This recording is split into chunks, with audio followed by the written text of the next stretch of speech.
Assalamualaikum warahmatullahi wabarakatuh. Kembali bersama Dekus dalam channel Matematik Study Club. Matematika menjadi sangat mudah. Pada video pembelajaran matematika kali ini, Dekus akan membahas tentang statistika ukuran letak, khususnya kuartil pada data berkelompok. Semoga berkenan untuk subscribe, like, comment, and share video ini untuk mendapatkan video-video yang terupdate dan insya Allah bermanfaat. Kita awali pembelajaran dengan Bismillahirrahmanirrahim. Kita masuk ke kuartil data berkelompok. Kuartil membagi data menjadi 4 bagian yang sama. Tentunya sudah diurutkan dari yang terendah kepada yang tertinggi. Rumus dari kuartil data berkelompok itu adalah QI kuartil ke I itu akan sama dengan TB QI ditambah I per 4N dikurangi Fs dibagi FQI dikali C. Apa itu QI? QI adalah kuartil ke I, di mana I sama dengan 1, 2, 3. Berarti bisa kuartil ke 1, kedua, atau ketiga. Di mana kuartil kedua itu disebut dengan median.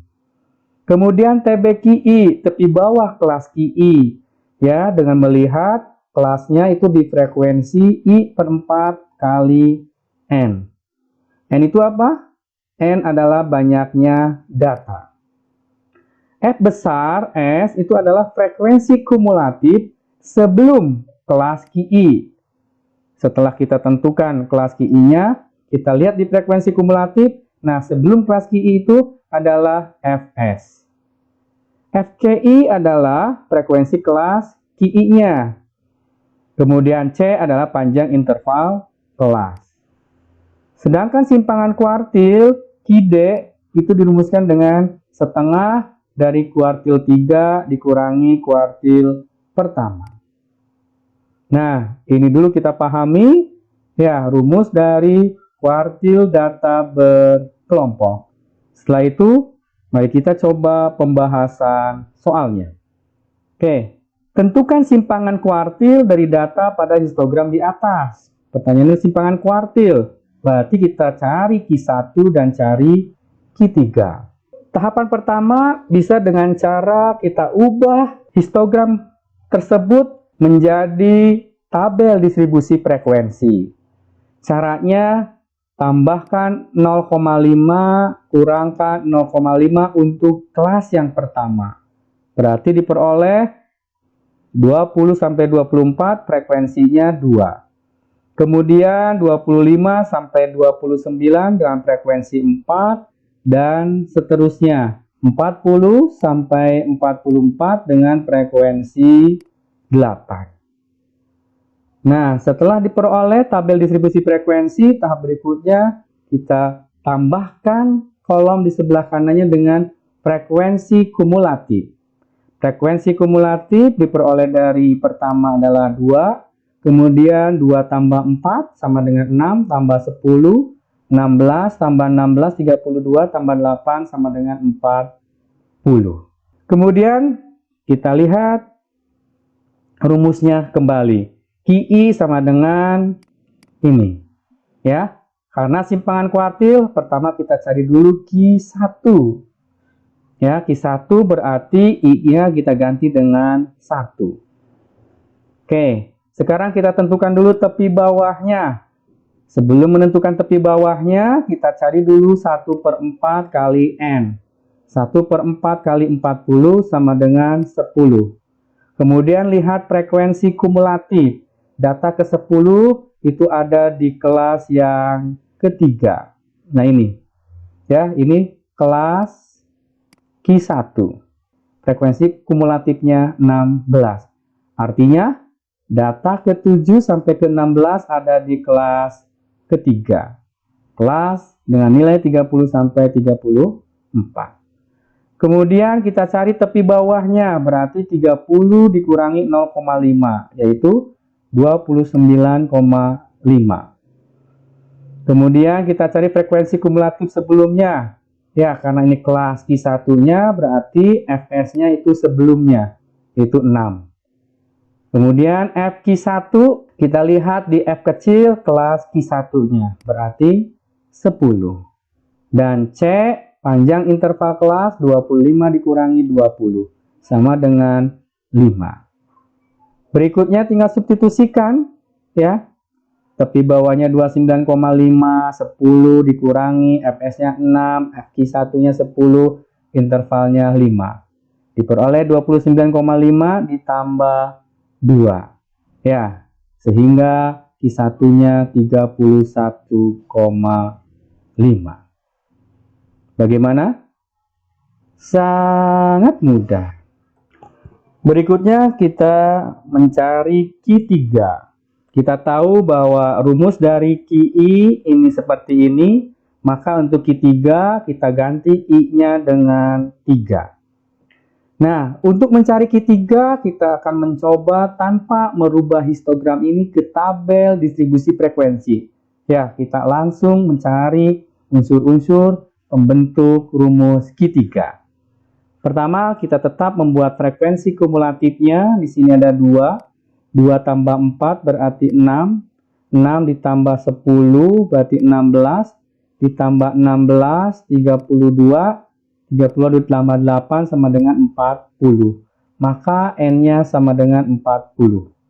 Ya, setelah N-nya 40, kita lanjutkan dengan mencari 3/4N. 3/4N sama dengan 3/4 kali 40 sama dengan 30. Oke. Kemudian kita lihat 30 ada di mana? Ternyata di sini frekuensi kumulatifnya 32, artinya data ke-17 sampai 32 ada di kelas yang ini. Ya, ini adalah kelas Q3. Maka tepi bawahnya sudah terlihat di sini 34,5. Kemudian Fs, frekuensi kumulatif sebelum kelas Q3. Ini frekuensi kumulatifnya sebelum kelas Q3, yaitu 16. Sedangkan Fq3 adalah frekuensi kelas Q3-nya. Berarti melihatnya dari F-nya, ya ini. Ya, berarti 16 juga. Sedangkan C-nya 24,5 dikurangi 19,5 sama dengan 5. Tahapan berikutnya, substitusikan ke rumus Q3. TB tepi bawahnya 34,5, 3/4N-nya, Fs-nya 16, Fq3-nya 16, C-nya 5. Sehingga diperoleh 34,5 ditambah 4,375 dan Q3-nya 38,875. Apakah ini sudah selesai? Belum. Yang dicari adalah simpangan kuartil. Simpangan kuartil rumusnya adalah 1/2 Q3 min Q1. Q3-nya adalah 38,875, sedangkan Q1-nya adalah 31,5. Sehingga diperoleh simpangan kuartilnya 3,6875. Bagaimana? Sangat mudah. Oke, pembahasan soal berikutnya, tentukan simpangan kuartil dari data berat badan pada OGIF berikut. Jadi datanya dalam bentuk OGIF. Kita tahu bahwa rumus simpangan kuartil adalah 1/2 Q3 min Q1. Berarti yang kita butuhkan adalah mencari Q1 dan Q3. Oke, sekarang kita cari Q1 terlebih dahulu. Q1 dirumuskan sebagai berikut. Ya. Nah, untuk mencari Q1 ini kita coba mencari unsur-unsur dari Q1 dengan secara langsung. Ya, jadi tidak merubahnya ke tabel distribusi frekuensi. Oke, caranya bagaimana? Tetap kita lihat pada OGIF, ya, di sini ujungnya adalah 30, artinya N-nya berarti sama dengan 30. Jadi 1/4N sama dengan 1/4 kali 30 sama dengan 7,5. Kemudian kita cari kelas Q1-nya. Di sini 7,5. Berarti ada di kelas yang ini. Ya, ini adalah kelas Q1. Data ke-4 sampai data ke-12 itu ada di sini. Berarti data ke-7,5 ada di sini. Oke, berarti tepi bawahnya adalah 34,5. Kemudian kita cari frekuensi kumulatif sebelum kelas Q1. Berapa? Sudah tentu di sini, ya, yaitu 3. Jadi Fs-nya sama dengan 3. Sedangkan frekuensi Q1-nya adalah 12 dikurangi 3, yaitu 9. Oke, sedangkan C-nya, panjang interval kelasnya adalah 34,5 dikurangi 29,5 sama dengan 5. Nah, setelah ini diketahui semua, kita substitusikan ke Q1. Ya, jadi Q1 sama dengan tepi bawahnya 34,5, 1/4N-nya 7,5, Fs-nya 3, Fq1-nya 9, C-nya 5. Sehingga diperoleh Q1 sama dengan 34,5 ditambah 2,5 sama dengan 37. Bagaimana? Sangat mudah. Berikutnya kita cari Q3. Nah, untuk mencari Q3, kita akan mencoba merubahnya ke tabel distribusi frekuensi. Ingat, kalau dalam OGIF, berarti yang diketahuinya adalah frekuensi kumulatif. Ya, ininya tetap sama, berarti tambahkan 0,5, kurangkan 0,5 interval kelasnya ya. Jadi 30 sampai 34. Frekuensinya 3. Ya, frekuensi kumulatifnya, ini frekuensi kumulatifnya 3, kemudian 12, 18, 23, 27, 30. Kita tambahkan satu kolom untuk mencari frekuensi kelasnya, yaitu dengan cara yang pertama berarti frekuensinya 3, yang kedua 12 kurang 3, 18 kurang 12, 23 kurang 18, 27 kurang 23, 30 kurang 27. Ya, sehingga ini diperoleh frekuensi setiap kelasnya. Oke, setelah tabel distribusinya kita peroleh, kita tahu rumus Q3.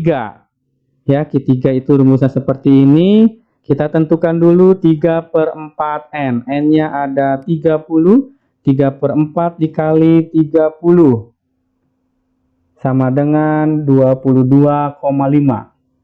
Kemudian kita cari tepi bawahnya, 22,5 dari mana? Nah, ini.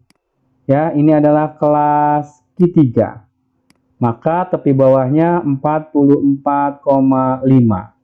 Frekuensi kumulatif sebelumnya, berarti sebelum kelas Q3 berarti ini 18. Fq3-nya berarti 5. Ya, ini kelas Q3-nya. C-nya sama dengan 5. Oke, kemudian yang diketahui ini kita substitusikan ke Q3. 44,5, 22,5 dikurang 18 dibagi 5 dikali 5. 5 bagi 5, 1. 22,5 dikurang 18, 4,5. Sehingga diperoleh Q3-nya sama dengan 49. Yang dicari apa? Simpangan kuartil. Simpangan kuartil rumusnya adalah 1/2 Q3 min Q1. Q3-nya adalah 49, sedangkan Q1-nya adalah 37. Maka diperoleh 1/2 dikali 12 sama dengan 6. Bagaimana? Sangat mudah. Pembahasan soal berikutnya yang dicari bukan tentang kuartil, namun rumusnya agak berhubungan, agak mirip dengan kuartil. Masih ingat kalau dalam suatu kuartil, misalkan di sini adalah Q1, maka data 1/4N-nya itu data di sini. Ya, ini adalah 1/4N. Nah, ini adalah batasnya. Begitu pula dengan soal-soal ya tentang batas lulus, ya, nilai batas lulus. Misalkan di sini adalah nilai batas lulusnya, berarti banyaknya siswa, banyaknya data sebelum nilai batas ini itu mirip dengan kuartil, tapi bukan 1/4N, 2/4N, atau 3/4N. Ya, karena hanya mirip saja, kita misalkan saja ini dengan X. Nah, rumusannya itu mirip dengan kuartil. Nilai batas sama dengan tepi bawah ditambah. Ini adalah X-nya dikurangi frekuensi kumulatif sebelumnya dibagi F dikali C. Oke, tahap berikutnya, ya setelah kita tahu rumusnya, seperti mencari kuartil, kita buat tambahan kolom yaitu frekuensi kumulatif. Ya, kita buat frekuensi kumulatifnya 3 tambah 7, tambah 10, tambah 16, dan seterusnya. Oke, kemudian kita lihat nilai batasnya. Nilai batasnya adalah 55,5. Ya, nilai batasnya 55,5 berarti ada di kelas ini nih. Ini di kelas ini, 55,5. Berarti tepi bawahnya berapa? Betul, tepi bawahnya 50,5. Ya, ini 55,5 adalah nilai batas, tepi bawahnya 50,5. X-nya yang kita cari, frekuensi kumulatif sebelumnya 36. Kita lihat kelasnya di sini, ya 36 di sebelumnya. Berarti ini 36. Sedangkan frekuensi kelasnya itu adalah ini. F kecil ya, yaitu 20. Panjang interval kelasnya C-nya 21 dikurang 11, yaitu 10 atau 30 dikurang 20. Oke, kita sederhanakan 55,5 dikurangi 50,5. Ya, 10 dengan 20 kita sederhanakan jadi per 2. Sehingga diperoleh 10. Ya, kenapa 10? Di sini sama dengan 5. Kemudian kita kalikan dengan 2. 5 kali 2 sama dengan 10. Ruas kanannya menjadi X min 36. Sehingga diperoleh X sama dengan 46. Nah, perhatikan ini X-nya. Berarti ada yang sebelah kiri. Ya, yang dicari adalah banyak siswa yang lulus. Kalau yang lulus itu kan lebih dari 55,5. Berarti yang sebelah kanannya. Ya, karena totalnya adalah 90, maka banyaknya siswa yang lulus 90 dikurangi 46 sama dengan 44 orang. Bagaimana? Sangat mudah. Oke, kita sudah membahas soal-soal tentang statistika, ukuran letak, khususnya tentang kuartil dari data berkelompok. Saatnya untuk berlatih. Semakin banyak berlatih, insya Allah semakin mahir. Yang pertama, tentukan simpangan kuartil dari data berkelompok berikut. Kemudian, menentukan banyak peserta yang lulus seleksi. Selamat mencoba, semoga bermanfaat. Terima kasih. Alhamdulillahirrabbilalamin. Wassalamualaikum warahmatullahi wabarakatuh.